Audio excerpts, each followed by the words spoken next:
Alhamdulillahirabbil alamin wassalatu wassalamu ala asrafil anbiya'i wal mursalin nabiyina Muhammadin wa ala alihi wa sahbihi ajma'in. Amma ba'du. Pemerhati Raja TV dan juga kaum muslimin rahimakumullahu taala, alhamdulillah kita bersyukur pada Allah Subhanahu wa taala yang telah melimpahkan anugerahnya, karunia-Nya, nikmat-Nya yang tidak berhenti-henti, yang terus-menerus, ya, untuk kita bisa istiqomah di dunia ini menjadi hamba Allah Subhanahu wa taala yang patuh dan taat kepada perintah dan larangan Allah Subhanahu wa taala. Sebuah nikmat yang agung yang kita wajib syukuri, wajib kita mengerti dan fahami untuk mampu mengagungkan Allah Subhanahu wa taala, mencintai Allah dan dicintai oleh Allah Subhanahu wa taala.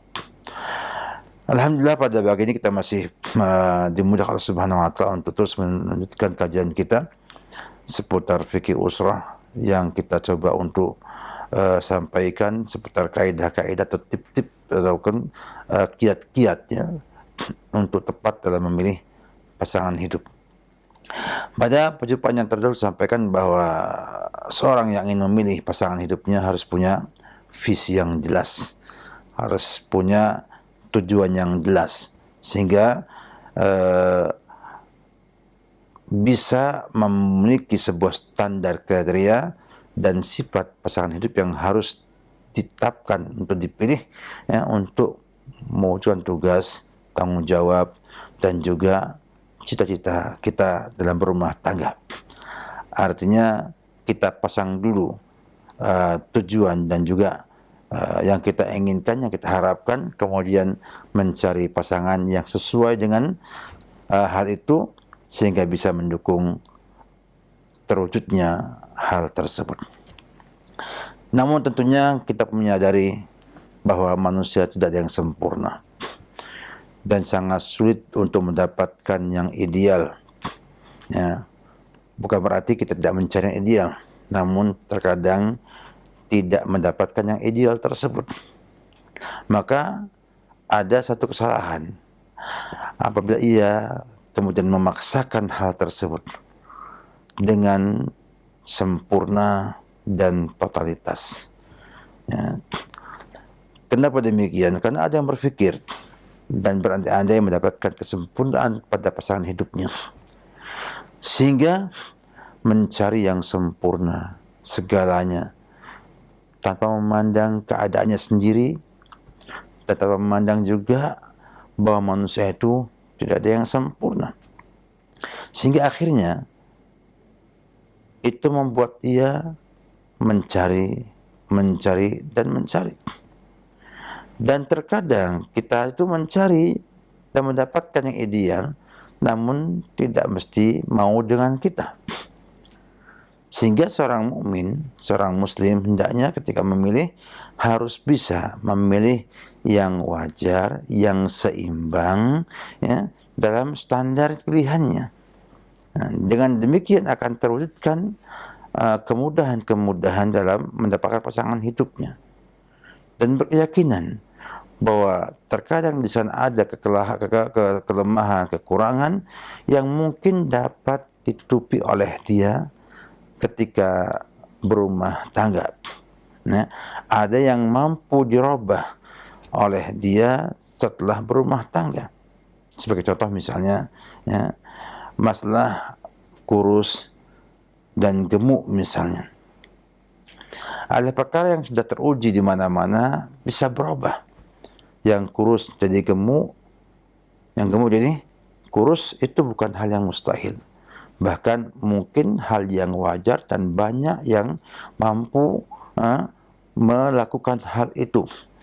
Sehingga apabila mendapatkan pilihan yang sudah sesuai standar, hanya ada kekurangan pada berat badannya misalnya, maka bisa diperbaiki, bisa diupayakan, ya, sehingga bisa menjadi yang sesuai dengan diinginkan. Demikian juga kedua pasangan ini bisa saling menyempurnakan. Bisa saling menyempurnakan dalam artian ya, akan muncul di sana saling memaafkan kekurangan yang ada, sehingga itu bukan halangan dalam mewujudkan kebahagiaan rumah tangganya, atau mungkin juga saling bantu dalam menyempurnakannya. Yang wanita membantu laki-laki menyempurnakan sifat-sifat yang diinginkan, dan bahkan juga yang laki-laki bisa membantu sang putri, yang putri untuk menyempurnakan keadaan yang dimilikinya.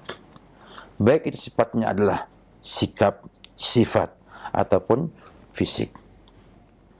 Oleh karena itu, optimal, ya, seimbang, dan wajar dalam semua hal dituntut oleh syariat. Berlebihan dan ekstrim itu tercela dalam syariat.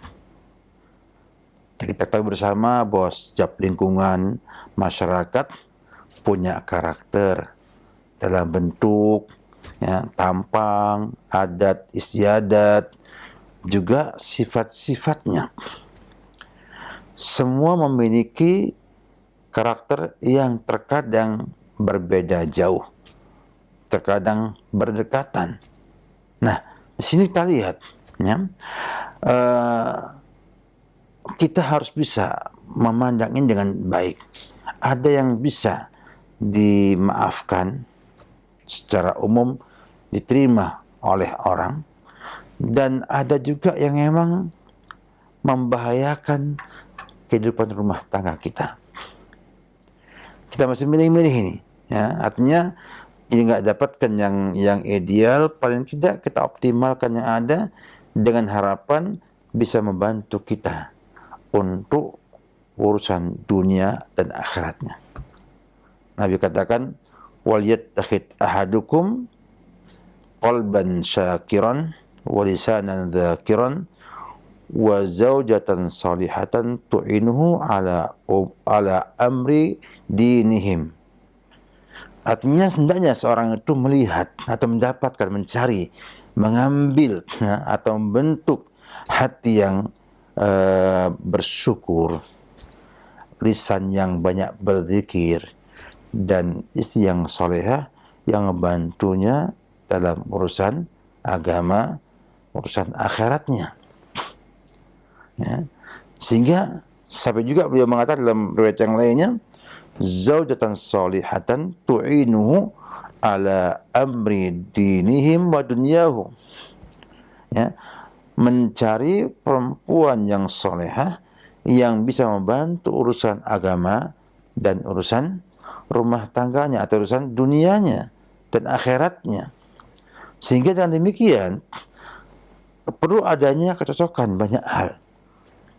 Nah, harus ada di sana upaya untuk melihat secara optimal sehingga nantinya ketika dia berumah tangga bisa saling berusaha mencintai dan berusaha dicintai. Nah, terkadang kita tidak ada upaya untuk berbuat demikian. Maka dalam hal pun demikian, apakah nanti kita mampu mencintai istri kita tersebut, ya, dengan kita yang ada, ya, ataukah nanti kita tidak mampu mencintai dia? Ya, artinya cantik dan juga buruk itu kan relatif. Namun ada kesamaan di sana, ya, yang jadi standar umum. Terkadang si fulan mengatakan dia cantik, yang lain mengatakan tidak cantik. Tetapi ada sana kesetaraan di mana orang itu normal. Normal. Sehingga ketika kita menikahi wanita seperti itu, kita mampu mencintainya dan mampu untuk dicintai oleh sang wanita tersebut. Nah, ini adalah kunci yang cukup penting dalam rumah tangga. Nah, seorang ketika memilih pasangan hidupnya harus seimbang dan wajar. Agar apa? Agar nanti dia bisa mencintai istrinya dan istrinya pun mampu mencintainya. Atau paling tidak ada upaya untuk saling dicintai oleh pasangannya. Ini cukup penting untuk melanjutkan perjalanan cukup panjang, bisa bertahun-tahun lamanya tinggal di satu rumah. Tentunya akan muncul di sana hal-hal yang harus mampu dilewati oleh seorang muslim dalam rumah tangganya. Nah, ketika ia memilih pasangan hidup itu dengan standar yang wajar, yang seimbang, dan tidak berlebihan, tidak ekstrim, maka akan didapatkan kemudahan-kemudahan dalam perjalanan hidupnya. Dan ternyata bahagia itu bukan pada harta yang banyak. Bahagia bukan pada istri yang cantik. Bahagia bukan juga karena faktor-faktor duniawi. Bahagia ada di hati kita. Ya, terkadang orang akan bahagia dengan seorang wanita yang bisa mengajak ngobrol, bicara enak bersamanya, bisa sharing, bisa kemudian membantu memecahkan masalah yang dimilikinya, sehingga dia senang. Karena apa?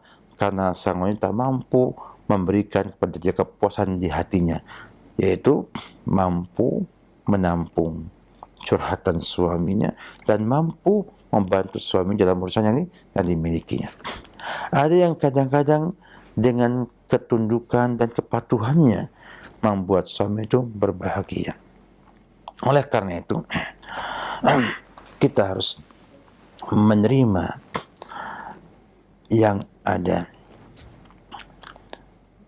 dan membuat kriteria yang seimbang, artinya sesuai dengan yang kita miliki. Jangan sampai kita itu berpikirnya tinggi-tinggi jauh, ya enggak, padahal kita sih di posisi yang dekat, sehingga akhirnya tidak bisa menggapai hal tersebut. Ya.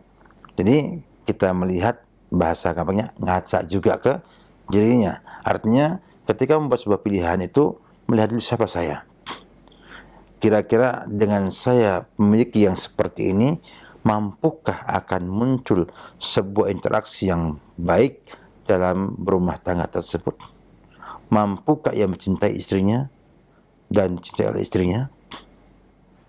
Sehingga apa? Sehingga jangan sampai kita punya kriteria yang terlalu tinggi, padahal kita ini nggak layak dapatkan yang tinggi tersebut. Namun hal yang terpenting yang tidak boleh kalah atau diturunkan adalah agama. Ya, yang lain bisa kita kalahkan, namun jangan sampai kita kalahkan masalah agama ini. Nabi kita bersabda dalam sebuah hadis sallallahu alaihi wasallam, ya, tungkahul mar'atu li arba. Perempuan dinikahi karena 4 perkara. Ya. 5 liha, karena hartanya. Wa jamaliha, dan karena kecantikannya. Wali nasabiha, ya, karena apa? Karena status sosialnya. Ya. Wali diniha, dan karena agamanya. Fadfar zatat din. Data ad-din, ya. Fadfar zatat din. Artinya, pilihlah wanita yang punya agama baik. Ya. Taribat yadak, kamu akan beruntung. Nabi pilihkan kita standar minimal, yaitu sang wanita itu baik agamanya. Itu standar minimal yang kita tidak boleh turunkan standar tersebut. Kenapa demikian? Karena dengan baiknya agama seorang wanita, itu dia bisa membantu pendidikan anak-anaknya. Artinya akan membantu pendidikan anak-anaknya nanti. Karena ibu itu adalah madrasatul ula, sekolah pertamanya anak-anak. Seandainya pun misalnya dia itu hanya punya agama yang baik, solehah, tidak punya ilmu pendidikan, tidak pernah tahu sekolahan, ya, tapi orang beragama ini minimal tidak memberikan madarat pada anak-anak kita nantinya. Ini kelebihan memilih orang yang punya agama baik. Ya, artinya, ya enggak, jadi faktor-faktor yang ada, seandainya dia nggak bisa mendidik anak-anak pun, dia paling enggak tidak mencontohkan yang buruk kepada anak-anak kita. Sehingga Nabi mengatakan, fadfar bidatid din. Pilih yang agamanya baik. Ya enggak, maka kamu taribat yadab. Yang lainnya bisa kita kalahkan. Yang lain bisa kita turunkan kriterianya. Namun untuk agama jangan sampai kita turunkan kriteria tersebut. Agama ini adalah harga mati. Ya, kita harus pilih orang yang punya agama baik. Ya. Nabi hanya minta kita melihat ini sebagai standar dalam memilih pasangan hidup kita. Ya, karena kita akan hidup bersama dia sepanjang hari, sepanjang bulan, sepanjang tahun. Maka orang yang punya agama baik itu akan memudahkan kita dalam banyak hal. Contohnya saja, seorang yang punya agama baik akan memandang suami sebagai rezeki yang Allah berikan kepada dia, yang wajib ia syukuri. Maka dia ada wanita yang mensyukuri suaminya, memberikan nafas sedikit ia syukuri suaminya, memberi banyak ia syukuri suaminya, dan ia akhirnya lebih mudah untuk mengabdikan dirinya kepada suaminya, lebih mudah untuk patuh dengan suaminya daripada yang agamanya kurang. Dan ini adalah satu di antara kunci kebahagiaan rumah tangga, di mana sang suami itu menjadi pemimpin rumah tangga. Sehingga dia ada di wanita yang qanitat, yang solihat, yang nanti menjaga harta suaminya dan menjaga anak-anak suaminya. Sehingga dengan demikian tidak akan rugi orang itu bila memilih pasangannya itu dengan agama yang baik. Maka yang lainnya bisa dibuat negosiasi, diturunkan, dinaikkan, dan lain sebagainya. Agama ini sudah harga mati, harus menjadi pilihan kita semua. Maka wajar dan seimbang dalam memilih pasangan hidup atau menentukan standar pilihan, itu akan membuat kemudahan bagi dia dalam mendapatkan pasangan yang minimal mendekati yang dia inginkan. Sehingga kata Nabi kita sedidu wa qaribu. Ya, pilih yang ideal bila mendapatkannya, kalau enggak yang mendekati ideal tersebut. Oleh karena itu, hendaknya setiap muslim yang ingin menikah membuat kriteria yang diinginkan, ia menyesuaikan dengan kondisi dia dan juga apa yang menjadi harapan dia dengan memiliki pasangan tersebut. Jangan sampai di awal tidak punya pilihan, yang penting ada, yang penting mau, kemudian di perjalanan kecewa. Karena apa? Karena ternyata pilihannya tidak mampu mewujudkan yang dia harapkan. Oleh karena itu, kita hendaknya selalu berusaha mencari yang seimbang, yang wajar, karena itu adalah yang terbaik. Khairul umur awsatuha. Sebaik-baiknya urusan adalah yang menengah, yang optimal, yang dia itu seimbang. Oleh karena itu kaum muslimin rahimakumullah ta'ala, ini adalah kaidah yang kedua. Dalam memilih itu kita harus memiliki standar yang wajar, yang seimbang, artinya siapa kita menjadi ukuran juga, dan jangan berlebihan. Kenapa? Karena akan menyusahkan diri sendiri dan juga akan kecewa di kemudian harinya. Oleh karena itu, bersiaplah untuk melihat agama sebagai standar dasar, kemudian menambahnya dengan apa yang antum inginkan. Kalau ingin punya anak banyak, cari yang subur. Kalau ingin punya istri yang enak dipandang mata, maka cari yang cantik.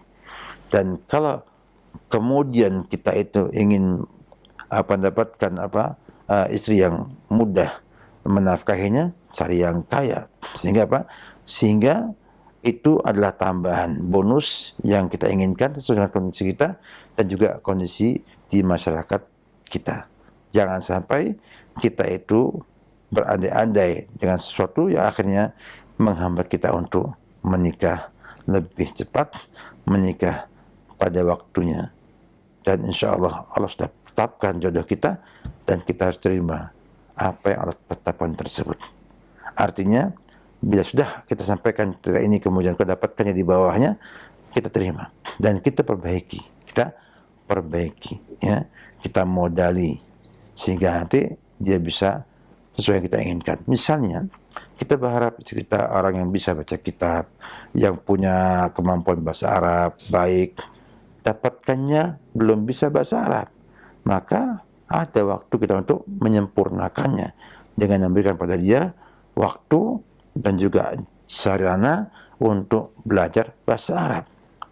Kalau kita ingin misalnya dapat punya istri, kita ada istri yang pintar memasak, loh, takdirnya dapatkan yang nggak bisa masak, kan masih bisa dikursuskan untuk masak, ya, diajak untuk tahu resep, mencoba masakan dan sebagainya, sehingga dia mampu untuk bisa memasak juga. Jangan-jangan karena tidak terlatih oleh keluarganya, sehingga ia tidak bisa masak dengan baik. Begitu dilatih, jadi orang yang masaknya tidak enak misalnya. Sehingga kita harus berusaha mencari yang seimbang, yang wajar, sehingga ke depan nanti kita dapatkan ada di sana hal-hal yang kita bisa turunkan standarnya, ada yang tidak kita boleh turunkan standarnya. Nah, inilah letak kehebatan seorang laki-laki yang menjadi pemimpin nantinya dalam memilih pasangannya agar ia bisa memimpin rumah tangganya dengan baik karena dukungan dari sang istri yang berusaha untuk mematuhi perintah suami, berbakti dengan suami, dan mencoba mendukung suami dalam semua urusan yang dimilikinya. Demikian sebagai manfaat, semoga kita semua mampu untuk memahamkan kaum muslimin pernikahan ini bukan semata-mata hanya rutinitas atau kebutuhan biologis saja, tapi juga adalah sebuah upaya kita membangun rumah tangga yang baik yang nanti akan mampu memperbaiki negara kita ini. Kata pepatah dikatakan, siapa yang memperbaiki rumahnya, rumah tangganya, berarti memperbaiki negaranya juga. Karena itu, mari perbaiki rumah tangga kita agar negeri kita ini menjadi negeri yang lebih baik dari yang sekarang ini. Wabillahi taufik. Assalamualaikum warahmatullahi wabarakatuh. Nah, jazakallahu khairan, barakallahu fikum Ustaz atas penyampaian materi yang sangat bermanfaat di kesempatan ini berkaitan dengan kaidah-kaidah dalam memilih pasangan hidup. Nah, ikhwata Islam wajazakumullah, saatnya kami membuka sesi tanya jawab. Silakan bagi Anda yang ingin bertanya secara langsung.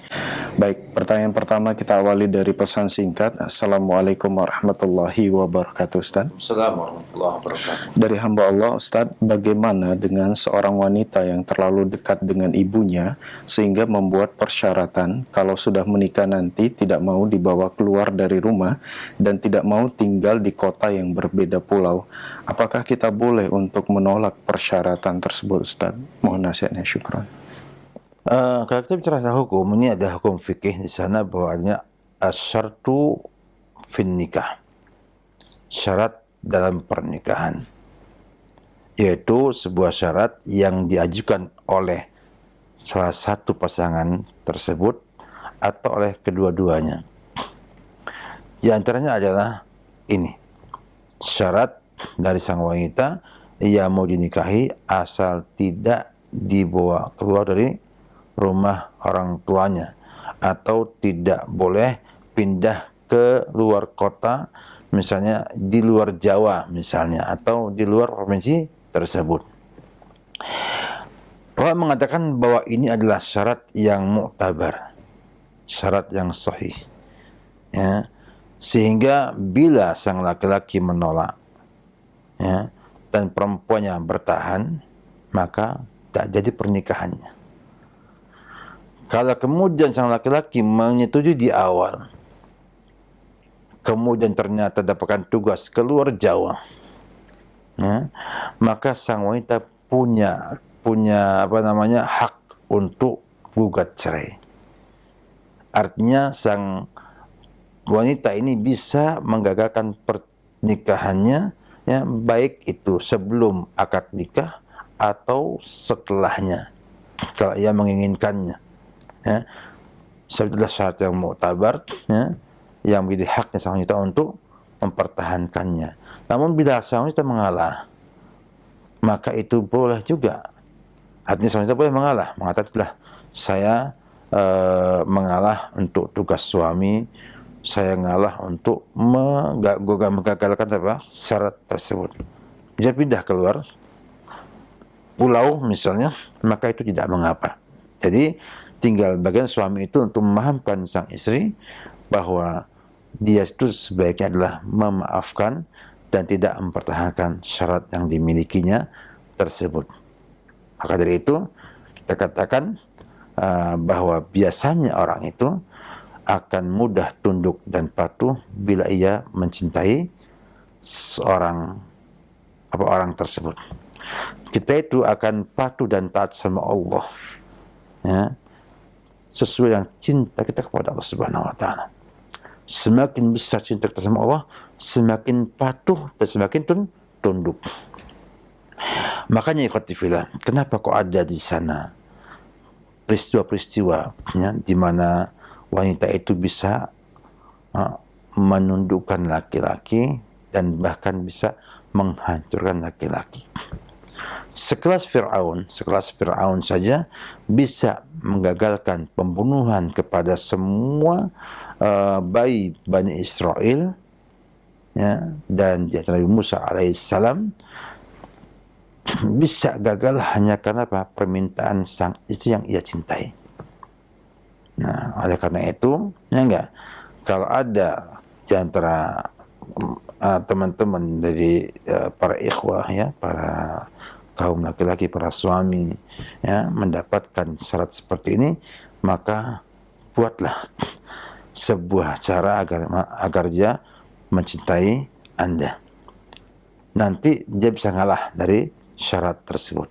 Jadi syarat dalam pernikahan itu bisa dikalahkan dengan persetujuan yang membuat syarat, ya, dengan persetujuan yang membuat syarat, sehingga bisa digagalkan dalam hal ini. Tapi kalau kemudian dipaksakan gagal dan dia nggak mau menerima, maka bisa membubarkan pernikahan tersebut. Wallahu alam bissawab. Nah, syukran wa jazakallahu khairan Ustaz atas jawaban yang disampaikan. Semoga bermanfaat untuk penanya. Ikhwatas Islam wa jazakumullah, masih kami buka kesempatan bagi Anda yang ingin bertanya secara langsung. Ya, silakan. Ya, Assalamualaikum warahmatullahi wabarakatuh, Ustaz. Waalaikumsalam warahmatullahi wabarakatuh. Ya, silakan Pak Mul yang di Medan, ya. Iya, Pak Mul di Medan nih, Ustaz. Iya, silakan Pak Mul. Izin bertanya, Ustaz, mengenai batas waktu anak yatim yang bisa disantuni, Ustaz. Karena kami kan di sini ada menyantuni anak yatim, tapi begitu anak yatim ini sudah SMA, bisa stop santunannya, Ustaz. Apa ada dalilnya itu, Ustaz? Iya, baik. Ya itu aja, Ustaz. Semoga bertambah ilmu kami, Ustaz. Assalamualaikum warahmatullahi wabarakatuh. Waalaikumsalam warahmatullahi wabarakatuh. Silakan. Memang yatim itu adalah anak yang kehilangan ayahnya atau kehilangan orang tuanya, ya. Dan masa yatim itu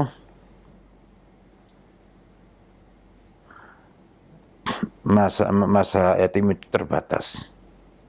Islam memandang bahwa balik itu adalah batas kemandirian dan batas anak itu di usia balik. Artinya anak yang sudah mencapai usia balik itu bukan lagi anak, namun sudah masuk pada tahapan dewasa, dengan bukti bahwa mereka ini sudah dikenakan dosa dan juga dikenakan pahala. Sehingga bila ia berbuat maksiat, dia langsung berdosa. Sehingga masa balik menjadi masa pembeda antara dewasa dengan anak-anak. Para ulama pendidikan Islam banyak menyampaikan bahwa masa kanak-kanak itu 15 tahun. Masa kanak-kanak usianya 15 tahun lamanya. Dengan 7 tahun pertama itu masa belum mumayyiz, 7 tahun sampai 15 itu menjadi masa-masa mumayyiz, dan setelahnya akan jadi balik. Maka para ulama mengatakan bahwa anak yatim itu itu terbatas sampai usia 15 tahun atau sampai ia balik. Nah, setelahnya dia bukan lagi anak yatim, namun masuk dalam kategori du'afa, orang yang lemah. Dan sebetulnya kalau kita memandang kepada hadis yang ada, bahwa bantuan uang tersebut itu tidak mutlak kepada anak yatim. Yatim itu kadang nggak butuh duit karena punya warisan yang banyak, sehingga tidak berhak dapat santunan karena dia orang kaya. Nah, berapa banyak anak yatim itu orang tuanya kaya raya, mungkin punya sawah, punya harta miliaran, maka dia tidak berhak mendapatkan santunan atau sedekah karena dia orang kaya, tapi dia butuh yang meliharanya. Makanya dikatakan adalah kafil yatim. Ana wa kafil yatim kahataini. Artinya kafil itu tidak mesti memberi uang, tapi ia menjadi penanggung jawab kebutuhan anak tersebut. Kalau dia butuh pendidikan, ia mengarah pendidikannya. Kalau ia butuh kasih sayang, ia menyayanginya. Dan kalau dia butuh uang, maka diusahakan ada santunannya. Namanya kafil yatim. Bukan bapaknya yatim, tapi kafil yatim. Mengkafalahatnya menjamin kebutuhan sang yatim tersebut. Maka ketika dia selesai, kalau dia du'afa, maka diberi bantuan. Kalau dia itu kaya raya, tidak diberi bantuan. Kita jangan sampai kemudian terpengaruh oleh keutamaan melihara anak yatim, sehingga akhirnya berhenti dengan kategori yatim tersebut. Seakan-akan tidak ada keutamaannya setelah yatim itu selesai. Enggak, ada keutamaan it'amut tu'am, memberi makan. Itu semua orang, mau yatim enggak yatim, ada di sana amalan soleh.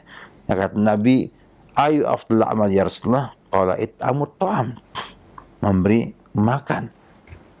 Dan kita ketika memberi kafalah kepada anak-anak yang sudah selesai yatimnya, yang masih du'afa, juga berpahala besar. Oleh karena itu, karena banyaknya iklan tentang yatim ini, sehingga masyarakat tidak lagi memandang yatim itu kaya atau miskin, dan dia menyumbangkan uangnya untuk anak yatim tersebut. Padahal yatim itu gak butuh uang, butuh kasih sayang, butuhnya yang lainnya. Oleh karena itu, anggapan yang salah kalau nyantuni anak yatim berhenti hanya pada waktu balik. Harusnya dilanjutkan sampai bisa mandiri, agar lebih sempurna pahalanya. Memang untuk yatimnya berhenti dengan baliknya anak tersebut, tapi kasihan kalau ia kemudian terlantar setelah baliknya, karena belum ada yang memberikan bantuan untuk sekolah dan juga untuk hidupnya anak tersebut. Nah, namun tentunya kita tidak bisa menyalahkan secara total, karena memang keutamaan yatim itu berlaku sampai dia menjadi balik. Maka Bapak sebagai orang yang membantu para yatim ya, untuk dapatkan bantuan dari para muhsinin, orang lain yang punya harta, maka harus bisa melobi yang memberi bantuan untuk minta kalau bisa menambah jumlah bantuan setelahnya dengan niat membantu fuqara wal masakin. Bahkan mereka berhak dapatkan zakat karena masuk dalam kategori orang yang fakir dan miskin. Jadi ada solusi, sebenarnya ada solusi yang lainnya. Hanya solusinya adalah minta zakat dari kaum muslimin atau minta sedekah dari kaum muslimin. Dan itu juga berpahala besar karena dia masuk dalam it'amut ta'am.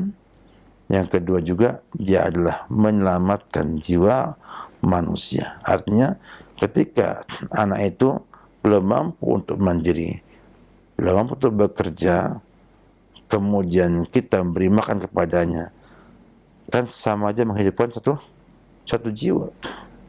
Dan pahala kata Allah, wa man ahyaha faka'annama ahyan nasa jami'an.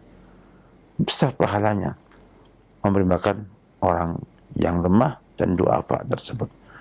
Bahkan menciptakan orang-orang yang tercela adalah orang yang wala yahduna ala ta'am miskin. Tidaklah mereka itu menganjurkan orang untuk memberi makan anak-anak yang miskin. Maka perlu kita sampaikan kepada hadirin sekalian, karena memang beberapa orang berpikiran yatim itu berhak disedekahi, kalau sudah nggak usah kita hiraukan kembali. Yang berikutnya adalah para kafil yatim yang melihara anak yatim, hendaknya melatih anak yatim dengan skill bekerja agar supaya selesai masa yatimnya dia punya penghasilan untuk menghidupi dirinya sendiri. Keliru apabila kita hanya ngasih makannya saja tanpa mendidik mereka punya kemampuan. Kasihan, hidup mereka akan sulit ketika usianya sudah dewasa, tidak punya orang yang modeli dia, dan ia tidak punya skill kemampuan untuk menjadi anak yang mandiri dengan kemampuan yang dimilikinya tersebut. Oleh karena itu, harapan kita kepada kaum muslimin semuanya, bantu mereka sampai mereka mandiri dan bisa hidup sendiri, sehingga sempurna bantuan kita ya dengan sedekah kepada orang-orang yang tidak mampu tersebut. Wallahu a'lam bishawab.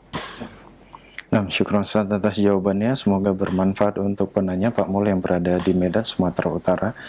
Nah, kita beralih ke pertanyaan melalui pesan singkat kembali dari Umu Ida di Jakarta. Assalamualaikum warahmatullahi wabarakatuh. Waalaikumsalam warahmatullahi wabarakatuh. Bagaimana dengan seorang istri yang ketika nazar ditanya siap tidak hidup dari awal bersama calon suami dan mengatakan siap, tapi pada perjalanan pernikahan meminta suami untuk pindah dekat dengan orang tuanya atau orang tua istri. Mohon nasihatnya Ustaz. Syukran. Memang demikiannya, itu kan adalah janji. Ya. Janji itu kan boleh diselisih. Ya, enggak? Artinya tidak ada konsekuensi kalau enggak menepati, ada hukuman tertentu, enggak ada. Ya, artinya kalau memang berjanji waktu itu, ya selama hanya janji, maka tidak butuh ada kafarah ataupun yang lainnya. Ya, berjanji bahwa ia akan hidup bersama suami di mana suami berada. Tapi kemudian pada kondisi tertentu ia akhirnya agak melanggar atau agak menyisih janji yang dia berikan dengan mengajak suami untuk hidup tinggal dekat dengan orang tuanya. Nah, kalau suaminya mau, tidak ada masalah. Suami mau, tidak ada masalah. Karena itu hanya adalah upaya kalau memang suaminya mau kan selesai.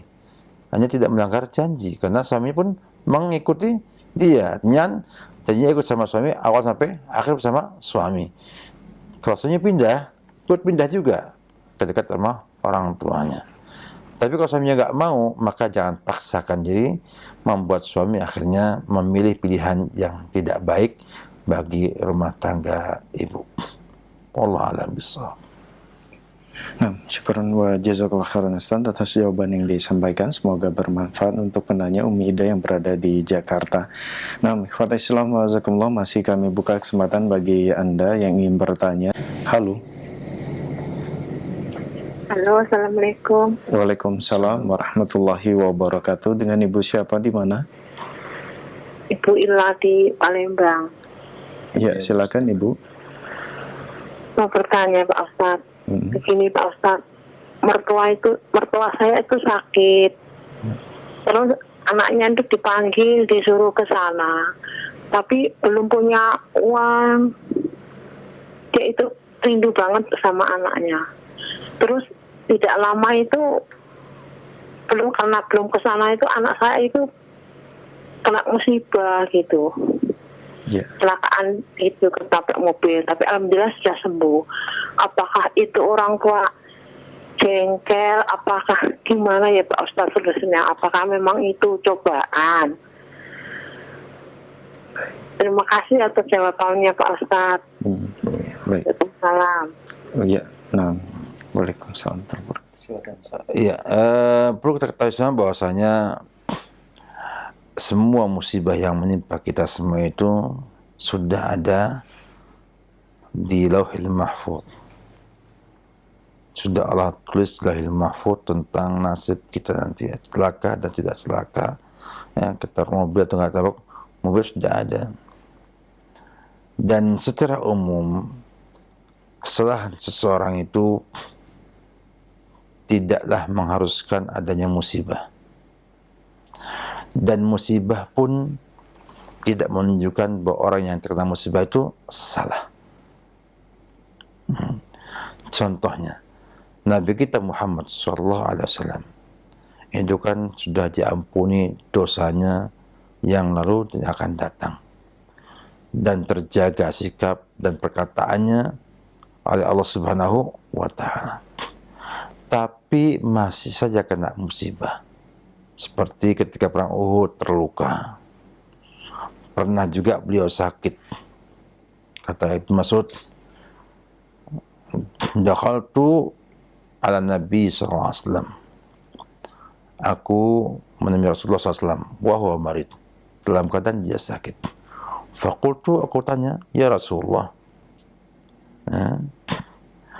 apakah engkau kena sakit demam yang sangat keras? Innaka tu aku akan syadidan wa akan sadidan. Engkau itu sakit demam yang sangat tinggi. Qala ajal, iya. Iya. Bahkan mengatakan bahwa aku ini kena demam seperti ini, seperti demamnya dua orangnya dari kalian. Menunjukkan Nabi itu dapatkan juga sakit. Ya. Apa kita mengatakan bahwa Nabi sakit karena kesalahan beliau, karena maksiatnya beliau?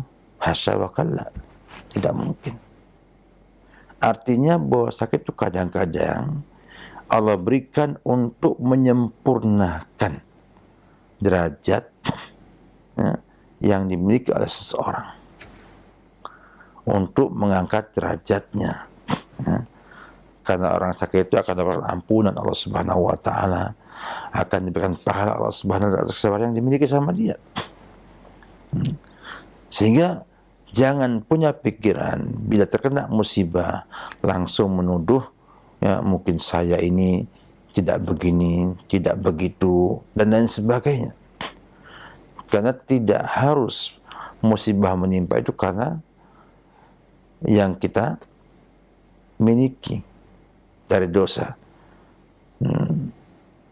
Namun musibah itu terjadi karena memang ulah kita teledor, ya. Kita yang tadinya naik kendaraan itu hanya 40 km per jam, ketika akan kena musibah malah ngebut-ngebutan dan lain sebagainya, ya. Demikian juga bahwa orang yang bermaksiat tidak mesti Allah hukum di dunia ini, bisa dihukum di akhirat nanti. Jadi pertama adalah yakinlah bahwa kecelakaan anak ibu itu tidak ada hubungan dengan suami ibu yang tidak mampu untuk memenuhi keinginan sang mertua tersebut. Apalagi itu tidak disengaja, artinya karena tidak punya kemampuan ongkos atau biaya, maka tidak bisa menemui sang ibu, ya, menunjukkan bahwa sang suami nggak salah, ya, karena menyangkut kemampuan. Dan kata Allah, fattaqullaha mastata'tum. Nah, maka yakinlah kita husnudzon dengan Allah Subhanahu wa taala bahwa anak kita itu kecelakaan, ya, itu untuk menambah pahala kita, untuk menghapus dosa kita dan dosa anak yang tertimpa musibah tersebut. Karena tidak ada yang menimpa seorang muslim dari sakit, dari capek, dari lelah, dari sedih, sampai gangguan, ya, duri yang menusuknya, kecuali Allah akan menghapus kesalahannya, ya, dan menggugurkan dosa-dosanya. Jadi kita sebagai muslim demikian keadaannya, harus bisa bersikap jangan sampai dikit-dikit jangan-jangan, ya, ini karena ini, jangan-jangan karena ini. Maka kita nggak boleh memastikan yang tidak pasti dan tidak boleh menganggap tidak pasti sesuatu yang pasti. Oleh karena itu jangan bersedih, jangan juga gundah gulana bahwa itu semua adalah ujian yang Allah timpakan kepada kita semua. Semua itu baik untuk kita dan itu semua akan berfaedah bagi kita. Kalau nggak ada pertambahan pahala ataupun penghapusan dosa, juga mengingat kita bahwa kita itu adalah orang yang lemah, yang wajib lebih dekat dengan Allah Subhanahu wa taala. Yang kuat hanya Allah. Kita semua itu tidak punya kekuatan apa-apa. Buktinya bisa celaka, bisa ketabrak mobil, bisa macam-macam. Itu menunjukkan bahwa kita sangat-sangat lemah sekali. Kita sangat lemah sekali, sehingga jangan sampai ini semua akhirnya kita tidak hiraukan dan tidak menjadi ibrah kita untuk menjadi lebih baik lagi dalam hubungan kepada Allah Subhanahu wa taala. Yakinlah tidak ada yang seperti itu, ya. Yang ada adalah itulah ujian Allah karena kita teledor, karena kita yang menyebabkan hal itu, ya. Misalnya, ya, yang biasanya enggak minum sesuatu yang dilarang oleh dokter, entah kenapa kok pengen akhirnya minum yang dilarang tersebut. Apa akibatnya? Sakitnya kumat atau kambuh. Ya, jangan kemudian, ini karena saya dulu pernah mukul orang, saya kepukul sekarang ini, dan lain sebagainya. Atau ada dosa karma yang terus menerus menimpa sampai anak keturunan kita. Ini bapaknya begini, anaknya mesti akan begini juga. Demikian. Jadi kita berpikir positif dalam hal ini bahwa suami ibu itu tidak berangkat karena memang tidak mampu, maka Allah maafkan dan bukan kesalahan, dan bisa menyampaikan kepada mertua uzur tidak bisa datang ke sana. Seperti sekarang ada video call, bisa, walaupun tidak ketemu bisa dengan video call untuk berjumpa dengan sang ibu, melihat ibu dan dilihat oleh ibu. Kemudian yang kedua, bahwa musibah menimpa anak itu adalah ujian yang Allah berikan kepada anak dan kepada ibu sekeluarga untuk disabari, ya, dan diridhoi, sehingga nanti akan banyak pahala yang ibu terima dengan hal ini. Wallahu alam bissawab. Nah, Jazakallah khairan Ustaz atas jawabannya. Wa'iyyakum. Nah, semoga bermanfaat untuk penanya Ibu Ila yang berada di Palembang. Nah, masih kami buka kesempatan bagi Anda yang ingin bertanya secara langsung. Silakan. Halo. Ya. Baik, terputus. Kita beralih ke pertanyaan melalui pesan singkat kembali dari hamba Allah. Assalamualaikum warahmatullahi wabarakatuh, Ustaz. Ustadz, saya seorang pria yang sudah siap untuk menikah insya Allah, dan saya sudah mengutarakan keinginan untuk menikah ke orang tua. Orang tua mengizinkan, tapi dengan syarat harus mengadakan waliman yang lumayan besar dan memberikan mahar yang pas, bukan semampu saya. Saya sudah sempat menjelaskan bahwa kemampuan saya tidak bisa segitu, dan orang tua bilang demi harga diri sebagai orang tua. Pertanyaannya, bagaimana menyikapi dan memberikan pengertian kepada orang tua tentang keadaan saya? Syukran. Hal yang perlu kita cermati bersama ya, dalam kasus seperti ini, yang pertama, mengapa Anda tidak optimis bahwa Allah akan beri Anda kemampuan memenuhi apa yang orang tua Anda harapkan? Toh itu belum jelas. Hari ini gak mampu, lusa mampu. Hari ini gak mampu, mungkin pas hari H pernikahannya malah Allah berikan rezeki bisa ngasih banyak kepada sang wanita. Artinya jangan sampai sesuatu yang tidak jelas ya membuat kita takut dengan hal tersebut. Artinya jangan sampai kita ditakuti oleh sesuatu yang tidak jelas. Bapak Ibu nyaratkan demikian. Bismillah, sampaikan Bu, saya akan usahakan semaksimal mungkin mewujudkan harapan Bapak dan Ibu. Kemudian mohon sama Allah Subhanahu wa taala kemudahan untuk bisa membahagiakan orang tua dan bisa punya istri yang solehah untuk dirinya. Dan mohon kemudahan yaitu kepada Allah Subhanahu wa taala. Ingat bahwa tidak ada yang bisa memudahkan urusan kecuali Allah Subhanahu wa taala. Ya? Oleh karena itu saya heran ya, kenapa kok takut duluan dengan itu semuanya. Jawab aja Bu, insya Allah Bapak Ibu saya akan berusaha untuk memenuhi yang Ibu dan Bapak harapkan. Cari wanita yang solehah, yang baik.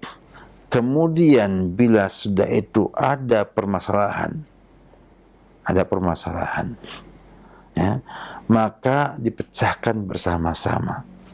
Dan banyak cara.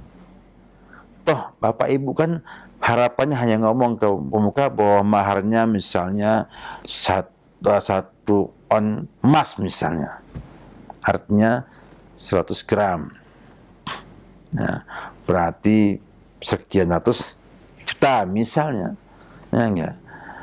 Bisa saja dibuat negosiasi, akhirnya ya orang tua menyadari bahwa itu hal yang tidak mungkin diberikan oleh dia. Nah akhirnya mungkin untuk menjaga nama bapaknya bisa memiliki keluarga besar untuk saling patungan ya, untuk beri mahar yang besar kepada sang calon istri itu sehingga namanya bisa tidak jatuh di mata masyarakat. Kalau itu benar-benar akan menjatuhkan martabat orang tua. Nah, dari itu semua selama proses berlangsung, kan biasanya kalau di tempat kita kan jarang ya yang nikah, yang hari ini ngelamar besoknya nikah, atau sekarang ngelamar siangnya ngelamar malamnya sudah menikah, jarang. Ada sih yang demikian tapi jarang. Ya, nah, waktu tenggang tersebut dijadikan sebagai sebuah upaya kita untuk memahamkan orang tua bahwa kita hanya bisa berusaha, Allah akan menentukan hasilnya. Saya yakin orang tua akan memaklumi hal tersebut. ya, maka berusaha untuk melobi, untuk menyampaikan, sama berusaha untuk mewujudkannya juga. Jangan kita menyerah sebelum berusaha. Mungkin juga orang tua ingin menguji anaknya, apakah anaknya ini akan sungguh-sungguh menikahnya karena memang tanggung jawab dia kepada keluarga nanti, atau hanya sekedar kena kompor meleduknya, semangat, kemudian tanpa persiapan apa. Makanya banyak kemungkinannya. Maka sampai kepada ibu bapak kita, insya Allah Pak, saya sudah siap untuk berumah tangga, saya akan upayakan untuk meraih ibu. Tapi sekarang saya pengen cari wanita yang cocok dengan saya, yang akan saya nikahkan dulu. Apa gunanya kita punya harta banyak, nggak dapatkan wanita yang kita inginkan? Nah, setelah mencari, nanti kenakan orang tuanya, saya yakin orang tua ketika tahu pasangannya kita adalah orang yang baik, yang salehah, bisa jadi ia berubah pikiran. Berubah pikiran untuk menikah tanpa menyebut mahar. Saya tahu beberapa suku memang ada sebuah kebanggaan bila maharnya itu tinggi, berarti anak gadisnya itu punya kelebihan banyak, dan mantunya ini orang yang perlu dihormati. Bahkan ada gelar khusus bila mencapai angka sekian dalam mahar dan bantuan pernikahannya. Namun itu kan adalah sesuatu yang sudah lama, yang masih dipercaya sebagian orang. Namun nanti ketika ada upaya kita untuk memahamkan orang tua kita, insya Allah itu bukan hal yang menghalangi Anda untuk menikah. Maka perlu dipahamkan orang tua sambil berjalan. Yang penting diizinkan untuk mencari pasangan yang ideal, yang kita inginkan, kemudian kita dapatkan, kenalkan sama orang tua kita. Mudah-mudahan ketika melihat pasangan kita, orang tua sudah yakin, sudahlah menikah saja walaupun ala kadarnya dulu, atau menikah dulu di KUA dengan mahar ada, nanti mengumpulkan duit untuk walimahnya pada bulan-bulan berikutnya, sehingga walimahnya besar, ya. Karena apa? Karena bantuan dari semua pihak. Ya, bisa jadi demikian. Makanya banyak mengatakan kepada Allah Subhanahu wa Ta'ala untuk diberikan kemudahan, sama yakin Allah mudahkan orang yang ingin menikah untuk takwa kepada Allah Subhanahu wa Ta'ala. Nah, syukur Ustaz, jazakallah khairan atas jawabannya, semoga bermanfaat untuk penanya, dan itu merupakan pertanyaan kita terakhir di kesempatan ini. Mungkin ada sebagai ikhtitam atau penutup, silakan Ustaz.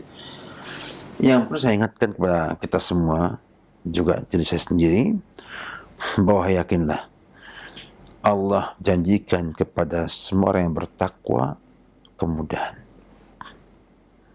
Allah berfirman, wa may yattaqillaha yaj'al lahu min amrihi yusra. Siapa yang takwa sama Allah, Allah akan jadikan urusannya mudah. Juga Allah mengatakan, wa may yattaqillaha yaj'al lahu makhraja. Yang takwa sama Allah akan memberikan jalan keluar dari semua kesempitannya. Maka bagi seorang yang ingin sukses dalam memilih pasangan suami istri, wujudkan ketakwaan dalam diri Anda, agar Allah mudahkan mendapatkan yang terbaik dan yang paling pas dengan kehendak dan harapan yang kita miliki. Karena tidak ada yang mampu melakukan itu Allah Subhanahu wa Ta'ala. Bahkan juga mereka yang belum dapatkan anak, mendapatkan juga pasangan, ingat bahwa Allah katakan, wa yarzuqhu min haitsu la yahtasib. Allah berikan rezeki dari tempat yang terduga-duga. Artinya jodoh itu rezeki, anak itu rezeki, sama kayak uang dan harta. Oleh karena itu, wa may yatawakkal 'ala Allah fa huwa hasbuh. Maka banyak bertawakal kepada Allah Subhanahu wa Ta'ala. Caranya banyak berdoa, yakin Allah akan memberikan jodoh yang terbaik kepada kita, dan berusaha mencari sebab yang terbaik untuk itu. Hubungi orang-orang yang soleh, kira-kira ada nggak orang yang bisa menjadi suami bagi saudari? Ya. Dan insya Allah ada jalannya dalam hal ini. Alhamdulillah ta'ala banyak para ustaz juga banyak membantu untuk perjodohan seperti yang ada di rumaisah.com, juga di sana ada biro jodoh yang insya Allah mudah-mudahan bisa jadi solusi bagi teman-teman yang belum punya istri atau suami, bisa bertemu dalam sebuah pertemuan yang disponsor oleh mereka untuk mendapat kejelasan kedua pihak dan sifat-sifat kedua belah pihak. Itu hanya usaha dari sebagian teman-teman untuk memudahkan orang berjodoh. Wabillahi taufik.